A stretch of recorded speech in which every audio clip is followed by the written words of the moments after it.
Chairperson of the Electoral Commission, Jean Mensah, who was also at that ceremony, vowed the Commission will ensure a free, fair, credible and transparent election on Monday. As part of our efforts to strengthen the credibility and integrity of our processes, we have provided training and accreditation to some 25 international and local observer groups. We are confident that the independent assessments will go a long way to ensure the credibility and integrity of our processes and the election as a whole.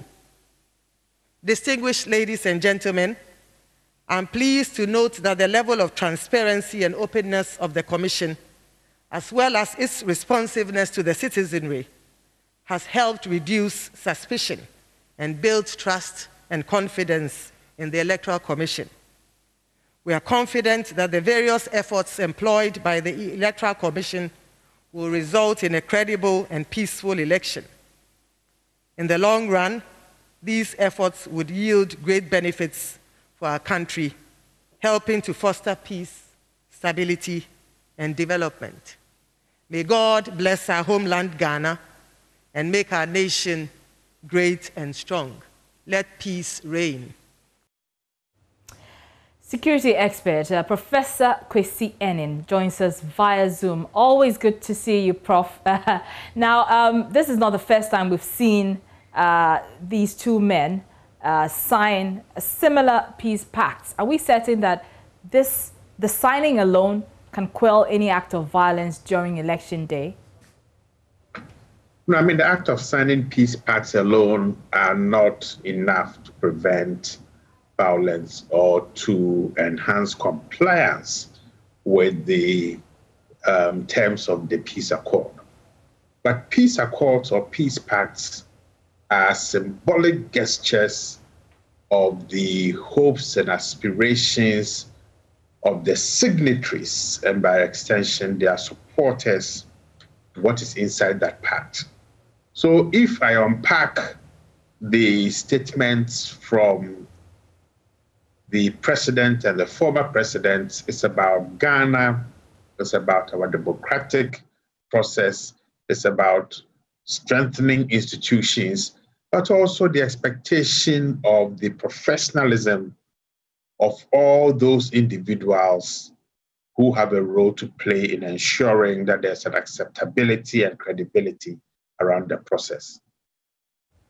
And Prof, former President Mahama raised the issue of the Ayawaso West Wuogon by-election violence.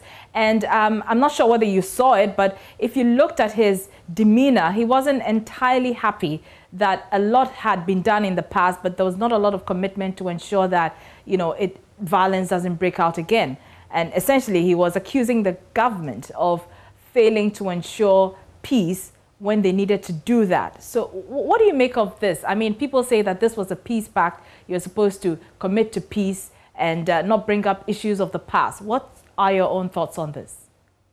I mean, first is that Ayawaso West Wuogon and the manner in which that particular incident, which was reflective of the general levels of violence in our politics, has been resolved, has become an albatross around our neck.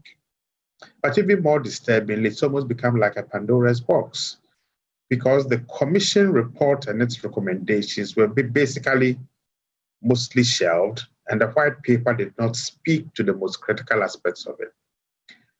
In politics, clothings, mannerisms, body language are very key.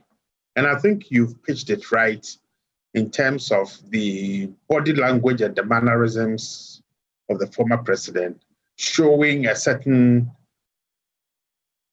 unhappiness with the manner in which violence, and particularly that incident, was dealt with. And I think when he refers to the security agencies and the need for them to act professionally, I think it's sending a clear signal to not only the security institutions, but also the EC in particular, that those two institutions must raise their game dramatically to ensure that there are no doubts, there are no contestations. Because whilst we've signed a peace accord, immediately there are contestations about the professionalism and the delivery of the service that we expect prior to, on, and immediately after the voting itself. Then the contents of a peace agreement do not matter.